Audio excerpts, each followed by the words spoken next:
Hello everybody, Onyx here. You're probably wondering why I have not did the intro or my flashbang or what the frick you want to call it or something like that, and you're probably wondering why I have a black screen.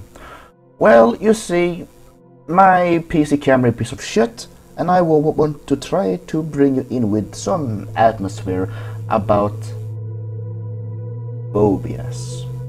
I know what you're thinking, why do I want to see a video about phobias? Dude, you have probably did a shit ton of games videos. Why do you want to do something different? Well, this is what I wanted to do for a while now, and because it's soon Halloween, aka the first day in October, I'm probably gonna do my 10 top list about phobias. And just to do a disclaimer, this is not in a special order or from the worst to the best, something like that. It's phobias that people have that are so normal it becomes really scary. So my first in the top 10 list is Arachnophobia, or aka scared, spiders. I am Arachnophobia, so I'm gonna start with me first, of course. So yes, what is arachnophobia? It's a fear of spiders, and that's pretty much it.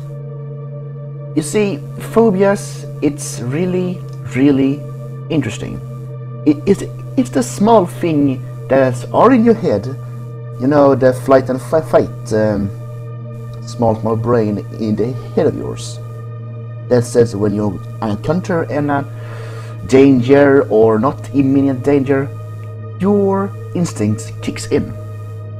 So when something happens really fast and you don't know how to handle it, if you have phobia, this is much worse. Because if you didn't have any phobia about, for example, spiders, you either don't give a shit or you give a shit on some level. But being an arachnophobe, it's different. We actually freeze up.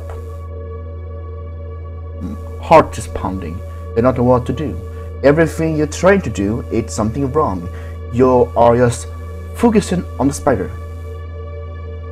And it's also if the spider is big or small, or if it's above you or down to earth. For me, for example, if I see a small spider, I don't give a shit. But any spiders that are bigger than my thumb, I do give a shit. And it also really, where the spider is. If it's on the floor and it's small, I really don't give a shit.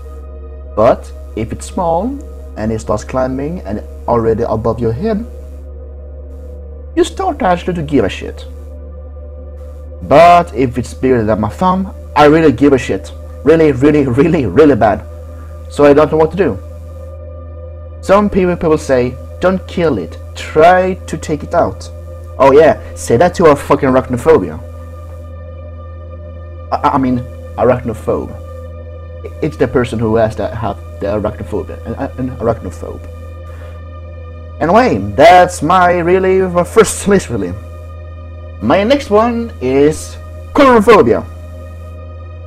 Agoraphobia. Do you know what that fear is? The fear of clowns.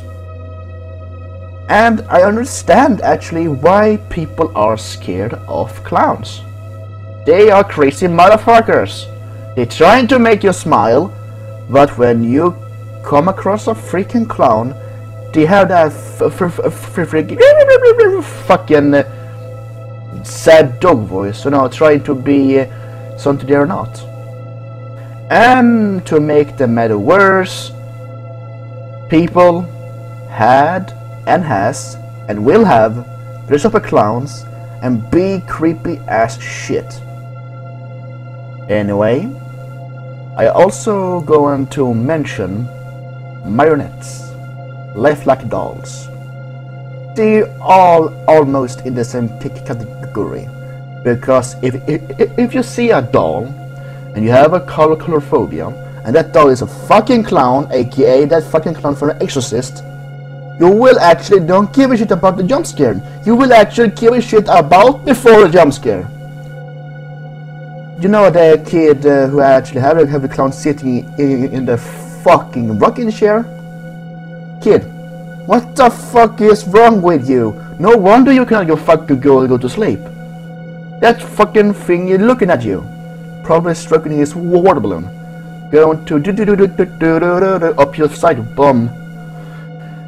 Anyway, where was I? Alright. Agoraphobia. They actually have it pretty easy. If they don't go to a carnival or something like that, they're pretty off.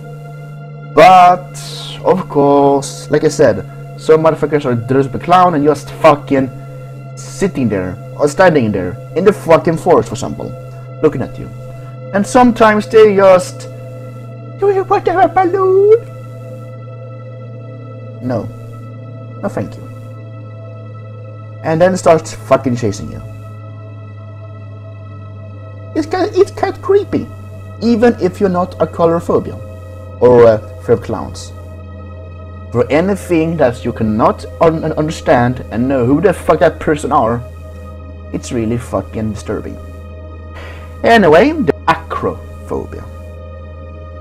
It's really difficult if you go and say acro instead of arachno. It's really easy. Anyway, Acrophobia, the fear of heights. I have seen people who can barely stand on the ground and looking down. It's really freaking sad, because if they go in somewhere, they have a problem to tie their shoes, because they will almost sit on the floor crying while they tie their shoes. I understand the feeling when I see a spider. However, what I don't understand is some people, you know, daredevils, who actually do in a freaking handstand in 2,000 meters in the air, looking down on the people and the cars and anything else that drives by, looking like ants. And then I see the fucking comments. I have acrophobia, I cannot watch this shit. Dude, you fucking clicked on a video that has fucking heights in it. Do you actually believe? Never mind. Never mind. Don't live in an apartment that are 2 meters in the sky. Just have ground level, okay? Be a good fellow and don't do that. Anyway, Trypophobia. Oh yeah, I'm in that category now. You see, when I see pictures or videos with things that are holes in it, I started to itch myself. Really? Really nicely. However, when some motherfucker photoshops a fucking fish mouth into the fucking holes, I cannot fucking look at it. I actually becomes a fucking trypophobe. But I'm not. Those people who has trypophobia is really interesting when what they have to say. You see, some of them says that they are getting nauseous and sweat like a fucker and all that. Yes. Hell, if they see some couple of holes in the ground, they cannot look at it. So in that regard, they probably keep an eye shut while walking the fucking field. That's actually quite dangerous for something that are holes in it. However, I have seen some people get the mates out of the skin, or something like a fucking frog that have fucking babies under the fucking back crawling out. I understand. I really do understand how it feels to be a trypophobe while not being it. And when they say they start scratching themselves because it feels itchy, it's worse. It's really worse. Hydrophobia, the fear of water. You actually were quite really surprised that a lot of people has hydrophobia, the fear of water. Every time they see a sea or an ocean or a lake or something like that, they immediately freeze up and don't want to go near it, in fear to, you know, fall into it. But also, you have a real problem if you getting thirsty and you go in for, you know, for example, here in Sweden, we can go for a water from our sink. You're going to have a problem, a big freaking problem, because if you see water from that freaking sink, you go and like you're fucking fighting with a freaking ball. It's really interesting to see them trying to get water into the glass while shaking like you have Parkinson. Don't joke about Parkinson, only its effects. But then you can think actually later when they're trying to, for example, take a bath or go to the toilet or anything that's in the freaking bathroom. They probably use moist towelettes to wipe themselves clean. Anyway, the next one that's really interesting also is Nyctophobia, the fear of darkness. You see, to have the fear of darkness is really interesting because half of a day is in darkness. You know the feeling when you are in the basement, for example, or in the attic, that you're going for the thing you need in that room, and when you're trying to get out of the attic or basement, you're freaking running to when you know turn the lights off to not have the imagination killer in the background stabbing you in the ass. This is much worse because to have that feeling every time you are in darkness. You're walking later at night, you're trying to sleep. Hell, they even using sometimes night lights. It's the fear of something, you know the Iron Maiden, you know, fear of dark. You think it's something always there. That's the fear of darkness. You think something or in the darkness, thinking to pounce on you when you least expect it, trying to sleep, trying to work, trying to relax. There's a killer behind you right now. But they're not. Or I think it's not. That's the fear of darkness. Some of our we humans sometimes think about death. The fear of death. The Thanatophobia. The Thanatophobia. What the fuck is talking? The Thanatophobia. No, Thanatos, Thanaphobia. I cannot fucking say it correctly. Anyway, the fear of dark. I'm joking. The fear of death. It's the same thing with the fear of darkness. But you know that someday we will die. It's really quite interesting when you think about it. Something that's also normal. We people think it's not normal to just die. But every time you wake from your bed and trying to do the stuff you always do in every single day, have a chance to kill you. I know this sounds quite morbid, but it's true. Everything have a chance to either harm you, mutilate, and kill you. And if you have the fear of death, this is so much worse, because you become such a security bug. It's really quite lovely to see a person who have fucking pillows strapped around your body and have a helmet around your head a bicycle helmet while they walk. It's quite sad, really, but it's lovely all the same. That's the fear of death. Is claustrophobia. Oh yeah, we're in that category right now. Claustrophobia is the fear of small spaces, enclosed spaces. For example, the place you are inside when you go in for the lift. You know, when you go inside of the lift and it's such a small place. Or when you are in a closet. Or if you go on the ground, for example, a small freaky staircase down to the basement can induce claustrophobia. But claustrophobia doesn't mean a space, it also sometimes means humans.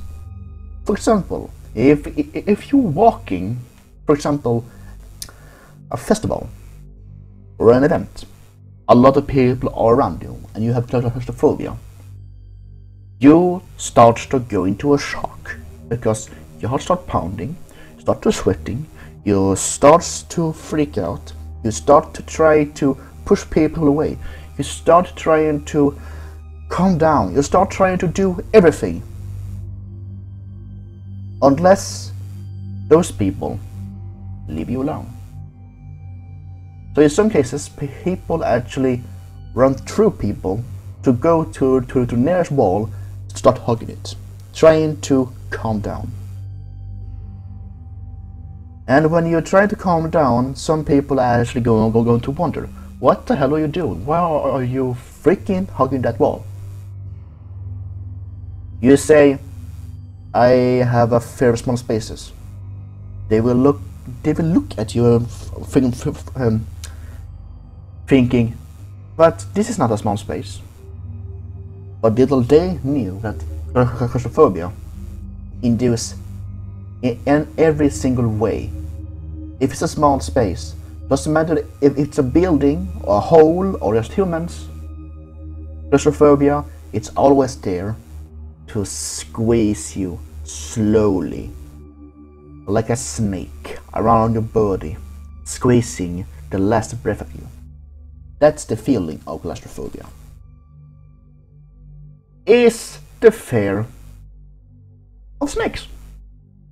Yeah, the first snakes, really. The Ophidiophobia. It's really interesting. The fear of snakes. You know the movies about, for example, Anaconda. I'm not talking about that Nicki Minaj video. That's a phobia in itself. No, the movie Anaconda. A huge boa worm. Boa snake. Whatever. That's the fear of snakes. Every single snake induces that fear. Small snakes, big fucking boa. Boa, the fucking anaconda. Anaconda, the big fucking prehistoric dinosaur that lived millions of years ago that could actually swallow a small fucking dinosaur. I understand. I really do understand. Because if you have fear of, for example, like I said, arachnophobia, even the smallest spider makes you think of the biggest spider. The same thing with Hydrophobia for snakes.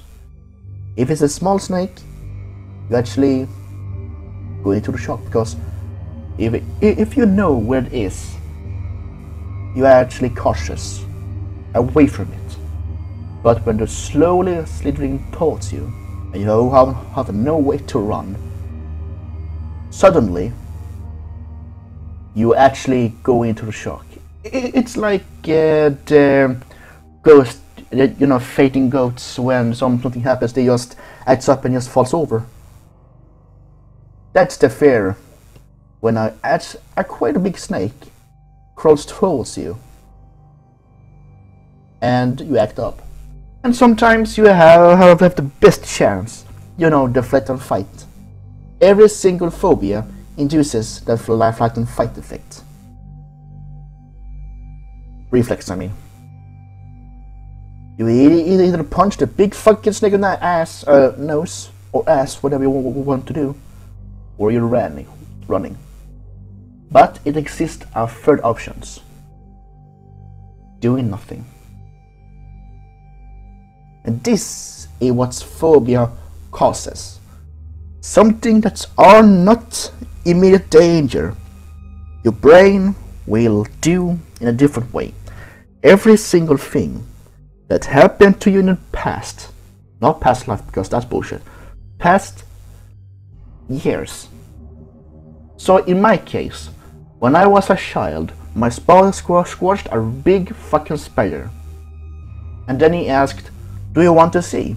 So he just pulled this big fucking spider up to my face, and that fucker was still fucking moving. I screamed. I screamed. And I screamed. And phobia sometimes activates even if you have not exposed to it. But for people who has this phobia, and it exists a lot of more, this is just a 10 really, a 10 list of a lot of phobias. You can get help. And the best help to trying to remove your phobia, or at least cope exist with it, it's trying to expose yourself to that fear. Trying to understand your fear. Trying to think of a way to use your own self to help yourself, your own methods to help yourself.